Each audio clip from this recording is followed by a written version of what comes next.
Karibu wapenzi wa Bido TV na Dongo TV. Leo hii tuko katika maeneo ya Igandu katika uwanja wa Zahanati. Kulikuwa na mechi ya fainali kati ya timu ya Mbagala na timu ya SGR. Hawa ni wafanyakazi wa mwendokasi ya reli ya mwendokasi, na mchezo umemalizika kwa timu ya SGR kupata matokeo ya goli 2-1. Hapa nipo na makapteni wa timu zote mbili pamoja na walimu. Nikianza na kapteni wa timu ya Mbagala. Habari ya saizi? Salama.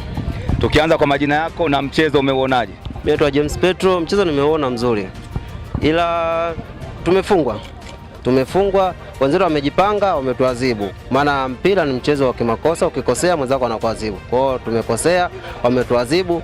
Basi tunashukuru kwa mchezo umeisha salama. Kwa kuangalia eneo gani la uwanja ambapo labda ulikuwa umezidiwa, labda katikati, mbele au sehemu gani ya uwanja ambapo ulikuwa umezidiwa? Mimi kwa upande wa timu yangu kama Mbagala nimeona kwa upande wangu wa timu ya Mbagala naona kama katikati tulemewa sana. Katikati washikaji wako hapo vizuri, si tukipata mpira tukitoa kama mabeki, ukifika kati washikaji wanarudisha. Ndio kama hivyo. Kiufupi si katikati tutujaa vizuri zaidi. Mashindano haya yamemalizika na umepoteza, lakini kucheza fainali pia ni moja ya ushindi. Je, mmejipangaje kwa ajili ya mashindano mengine kama iwapo yatatokea mashindano mengine? Tutarudi kwenye uwanja wa mazoezi, tutafanya mazoezi kwa bidii ili kutafuta taji lingine litakalojitokeza mbele yetu. Natakia maandalizi mema. Asante. Huyo ni kapteni wa timu ya Mbagala ambao wamepoteza mchezo wa leo kwa kufungwa magoli 2-1. Sasa nataka niungane na kapteni wa timu ya SGR. Naomba uje mbele hapa kwa ajili ya mahojiano. Tukianza na majina yako na mchezo umeuonaje kwa ujumla? Kwa jina naitwa Abdul Msheri, ni team captain wa Igandu SGR. Awali yote napenda kumshukuru Mwenyezi Mungu. Tumeanza mchezo salama na tumemaliza salama, lakini nafurahi pia tumeibuka washindi wa mashindano haya. Na ni mashindano yetu ya pili toka tumeanza kuingia kwenye mashindano ya hapa kijijini, lakini mashindano ya kwanza tulibuka washindi na mashindano ya pili pia tumeibuka washindi. Sasa kwa matokeo haya yanakupa imani gani kwa ajili ya mashindano yajayo pengine? Napata imani kwa sababu ni mashindano yetu ya pili na tumefanikiwa kuwa mabingwa kwa mara 2 mfululizo. Kwa hiyo kwa mashindano yajayo nafikiri tutajiandaa zaidi, hatutaki kuendelea kupoteza huu ubingwa. Niliona kama kuna kipindi kama kuna kosa sana, ziligonga sana miamba, mmekoswa sana. Unawaelezaje wapinzani wako japokuwa mmepata ushindi dhidi yao? Wapinzani wako vizuri, ukiangalia tulianza kutangulia kupata goli, lakini wakajipanga wakaweza kusawazisha goli. Kwa hiyo walikuwa wako vizuri, walifanya kile ambacho waliagizwa na mwalimu wao. Lakini bahati haikuwa kwao, sisi tunamshukuru Mungu tumepata ushindi. Kama kapteni, matarajio yako katika mashindano yajayo?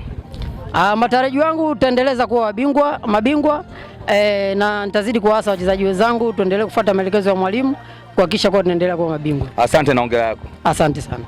Huyo ni kapteni wa timu ya SGR. Sasa naomba niongee na walimu wa timu zote mbili. Nikianza na timu ya Mbagala ambao walipoteza mchezo wa leo, naomba tuje kufanya mahojiano. Mwalimu, kwanza pole na matokeo. Asante sana. Ukianza na majina yako, mchezo umeuonaje kwa ujumla? Naitwa Stanley Peter Ndahani. Mchezo mzuri. Mchezo nimeona mzuri, ila angalau tumepoteza. Natumai hapo mbele tutajipanga zaidi ili na sisi tuweze kuchukua ile kombe. Lakini naona vijana wako kama kuna kipindi walijitahidi sana, pengine bahati haikuwa upande wako. Kitu gani ambapo ulikuwa unafikiria muda ule kwenda mwishoni ambapo timu yako ilikuwa inashambulia kwa kasi sana? Nilikuwa nafikiria na nilikuwa nimejipanga vizuri, ila ile kadi nyekundu kidogo ilitutoa kwenye mchezo, lakini yote ni matokeo tu. Nashukuru Mungu tumemaliza kwa mshindi wa pili. Natumai tutajipanga zaidi, kombe lijao tutafanya vizuri zaidi haya. Nashukuru sana, asante na pole kwa matokeo. Asante sana. Kwamba tumehitimisha leo vizuri, mchezo umekuwa ni mzuri, lakini kikubwa zaidi ni kumwomba Mungu tuendelee kujiandaa na makombe mengine. Lakini pia nipende kuwashukuru waheshimiwa viongozi ambao wamejitoa kufika leo hapo uwanjani. Tumekuwa pamoja nao hadi dakika za mwisho. Nashukuru, karibuni tena pindi mtakapoalikwa tena. Lakini napenda kushukuru viongozi na wachezaji ambao wamejitoa kuanzia mwanzo mpaka mwisho.